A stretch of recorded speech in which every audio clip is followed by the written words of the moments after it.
नमस्कार, मैं वाणी गुप्ता फिर से लाई हूँ एडुवेट के पिटारे से एक प्यारी सी छोटी सी अच्छी सी कहानी। क्या आप सब तैयार हैं? यस। और इस कहानी में मेरा हमेशा का पार्टनर साथ देगा, Leo the lion. Leo, say hi to everyone. Hi hi friends, आप कैसे हैं? मैं बहुत अच्छा हूँ। हाय। तो दीदी, आज आप मुझको कौन सी कहानी सुनाओगी? हाँ, आज मैं तुमको एक अच्छे से समझदार से मोर की कहानी सुनाऊंगी। मोर, वो मोर जिसकी आवाज़ बहुत दूर तक जाती है और वो ग्रीन चिली भी खाता है। हाँ, उसको हरी मिर्च बहुत पसंद है। तो मैं आज आपके सामने लाई हूँ एक मोर की कहानी। ठीक है, तो कहानी शुरू करते हैं। एक बाग में एक उल्लू रहता था। वह उस बड़े बाग का राजा था।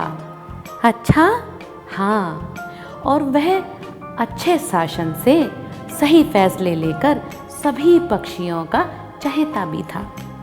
अच्छा, लेकिन कुछ दिनों से वह बीमार भी रहता था। वह थोड़ा बूढ़ा भी था ना।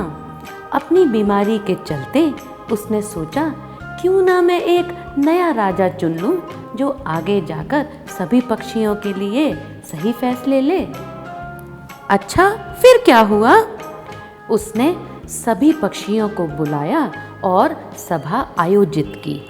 अच्छा, फिर उल्लू सभी से बोला, सुनो पक्षियों, मैं अब बूढ़ा हो गया हूँ।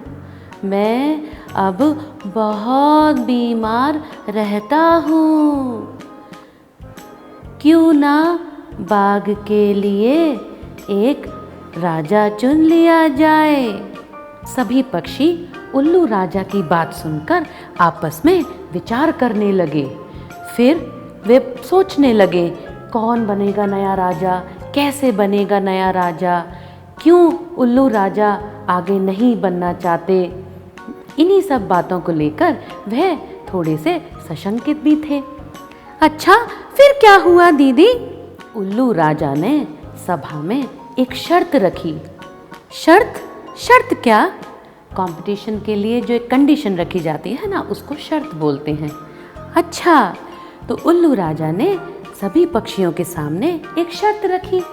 वे बोले, मैं तुम्हारे सामने एक शर्त रखता हूँ। जो भी पक्षी आसमान के बादल को नीचे ज़मीन पर ले आएगा, मैं उसी को राजा घोषित कर दूंगा। फिर क्या हुआ दीदी? सभी पक्षी मान गए? नहीं, सभी पक्षी सोच में पड़ गए। मैना बोली, मैं तो बहुत छोटी हूँ, इतनी भारी बादल को मैं कैसे उठाऊंगी? अच्छा, फिर क्या हुआ? ये तो बड़ी मजेदार कहानी है। फिर बतख बोली, मैं तो ऊंचा उड़ ही नहीं सकती हूँ, क्वैक क्वैक। अच्छा, फिर क्या हुआ? बाज बोला, मैं इतना ऊपर नहीं जाऊंगा, नहीं तो मेरे पंख जल जाएंगे। वहां पर मोर भी था। वह सबकी बात सुन रहा था। वह बड़ा समझदार भी था। उल्लू राजा की शर्त के बारे में वह भी सोच रहा था। क्या सोच रहा था दीदी? उसने क्या सोचा, बताओ ना। वह सोचने लगा, असली बादल तो नीचे नहीं आता, ये कैसे बादल लाएंगे? क्यों ना मैं नकली बादल ले आऊं? ऐसा सोचकर वह बादलों की तरफ देखने लगा और अनुमान लगाने लगा कि बादल दिखता कैसा है। अच्छा, फिर क्या हुआ? मोर कैसे बादल लाया? हाँ, बताती हूँ। मोर उड़कर पास में एक रुई के खेत में चला गया। अच्छा, रुई के खेत में उसने बहुत सारी रुई चुन चुन कर इकट्ठा कर ली। उस रुई को वह अपने पंजों में और चोंच में दबाकर एक पेड़ पर ले आया। वह रुई को पेड़ पर ले आया और उसने रुई इस तरह फैला दी जैसे वो कोई एक बादल हो। फिर उसने सारे बाग में जोर से आवाज दी। वह बोला, देखो, मैं बादल नीचे ले आया, जल्दी आओ और मेरे बादल को देखो।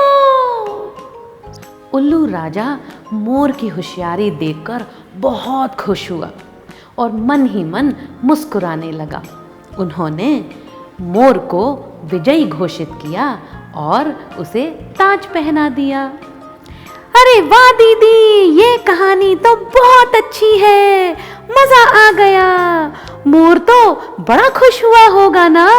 हाँ, वाह, कितनी अच्छी कहानी। हाँ, मोर भी बहुत खुश हुआ और कहते हैं तभी से मोर के सिर पर ताज है। इसीलिए कहते हैं ताकतवर होने से ज्यादा जरूरी बुद्धिमान होना होता है। Being wise is more important than being powerful. Okay, वाह, मजा आ गया दीदी। तो दोस्तों, आइए आपको अपनी स्टोरी बुक्स के बारे में कुछ बताती हूँ।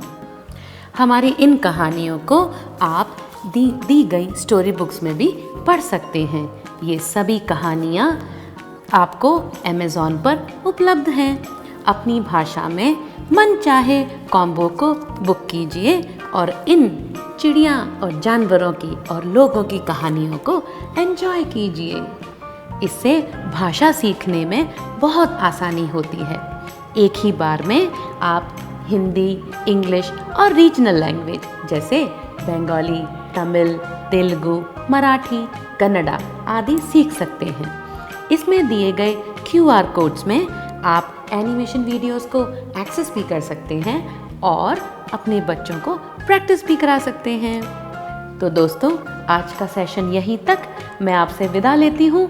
अगले हफ्ते इसी दिन इसी समय फिर से लाऊंगी एक प्यारी सी छोटी सी उड़ती हुई कहानी। Bye bye.